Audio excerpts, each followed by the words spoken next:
Meghan Markle has faced a lot of abuse on social media since joining the royal family. However, royal commentator Ahmed Scobie has pointed out that the power of social media has actually led to a plethora of charity donations thanks to Meghan. The Duchess of Sussex became the royal patron of several organisations earlier this year, including the Mayhew, which has benefited from charitable donations. Sometimes, social media can be used for good. While Meghan Markle has been on the receiving end of some horrendous online abuse since becoming a duchess, it seems that some kind-hearted folk have decided to pay it forward in her honour instead. Royal commentator Ahmed Scobie revealed that several charities that Meghan is involved with have been receiving donations in honour of Meghan and Harry's baby.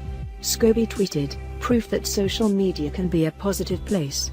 Charities including at the Mayhew at Canft and at Wellchild have been receiving donations from Duchess Meghan fans around the world who started the hashtag Global Sussex Baby Shower to celebrate baby Sussex's impending arrival. Very cool." As Meghan has faced quite so much abuse online and in the press since she married Prince Harry, it's heartening to know that social media can actually have a positive impact, too. Back in March 2019, Meghan took part in a panel for International Women's Day at King's College London. The Duchess revealed that she tries to avoid social media, saying, via ITV News, "I don't read anything, it's much safer that way. But equally that's just my own personal preference, because I think positive or negative, it can all sort of just feel like noise to a certain extent these days.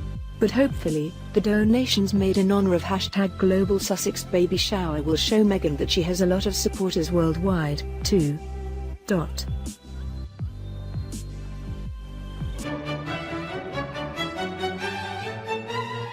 Mum-to-be Meghan will break a 4-decade royal tradition by shunning the hospital where Kate and Princess Diana gave birth, it has been reported today. She and Prince Harry have decided not to have their baby at the Lindo wing of St Mary's Hospital in Paddington. Instead, the couple have opted for a maternity unit closer to their Windsor home. Kate and Prince William posed on the steps outside the Lindo following the births of their 3 children. Last year the Duchess of Cambridge looked immaculate as she emerged just hours after Prince Louis' birth. An inside source at the hospital has allegedly told the Vanity Fair magazine said, "This child will not be born at the Lindo. There are no preparations in place for the Duke and Duchess of Sussex's forthcoming birth, which means they will have it elsewhere." The talk of all the senior clinicians there is that Meghan doesn't want to copy what Kate did. Harry and Meghan realise there is intense public interest, but this baby is not a direct heir to the throne and they want the birth to be as private as possible. Meghan is nervous about complications such as an emergency cesarean and doesn't want the pressure of having to look immaculate on the hospital steps just hours later. Like any anxious first-time mum, she's worried about the birth itself. As she is over 35, she is considered a slightly older mum, which sometimes can lead to some complications. Meghan also has the added stress of the world's attention on her. Everyone wants to catch the first glimpse of the new royal addition. She and Harry have decided that rather than go somewhere as public as the Lindo, they will allow Meghan to recover somewhere more private. She just wants a normal, natural birth and to bond with her baby, without being primped and blow-dried to within an inch of her life just for the pictures. The link between the Lindo wing and the royal family dates back to 1977. The Princess Royal had her first child Peter Phillips there, followed by daughter Zara in 1981. Diana chose it for the births of William in 1982 and Harry in 1984.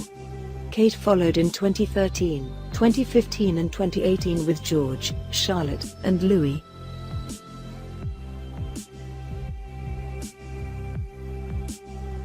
Duchess Meghan and Prince Harry's baby will be arriving so very soon, but could their first child ever become king or queen? All eyes have been on the couple, and particularly Meghan Markle, since Kensington Palace announced on October 15, 2018 the Duchess of Sussex is pregnant. Just hours after Duke and Duchess of Sussex touched down in Sydney for the start of their 16-day Commonwealth tour of Australia and New Zealand, Kensington Palace made the glorious announcement. Kensington Palace tweeted, "Their Royal Highnesses the Duke and Duchess of Sussex are very pleased to announce that the Duchess of Sussex is expecting a baby in the spring of 2019. Their Royal Highnesses have appreciated all of the support they have received from people around the world since their wedding in May and are delighted to be able to share this happy news with the public." The announcement came less than 5 months after the couple married at a glittering ceremony at St. George's Chapel, Windsor Castle, in front of a global audience of millions of people. But while the excitement around the arrival of Meghan and Prince Harry's first child increases all the time, he or she will most likely never become king or queen, news that will disappoint royal fans around the world. Their child will be 7th in line to the throne, directly behind Father Harry, who has been bumped down a few places himself after his brother Prince William and wife Kate, the Duchess of Cornwall, started a family. Each of the Commonwealth realms has the same person as monarch, and they have agreed to continue the same line of succession. Some do this through domestic succession laws, while others stipulate whoever is monarch of the UK will also be monarch of that realm. In October 2011, the heads of government of all 16 realms unanimously agreed to propose changes to the royal succession laws that would see the order of succession for people born after October 28, 2011 governed by absolute primogeniture. This is when succession passes to someone's children according to their birth order, regardless of gender. Following these changes, the positions of the first 27 in line to the throne remained unchanged, until the birth of Princess Charlotte on May 2, 2015. The Bill of Rights and the Act of Settlement still govern succession to the throne, but they were amended by the Succession to the Crown Act in 2013 to make succession to the crown not depend on gender and to make provision about royal marriages. Royal children born 7th in line have never succeeded to the British throne since the 1701 Act of Settlement. It is not clear what title Meghan and Harry's baby will receive and whether it will reflect the Duke's or family name at all.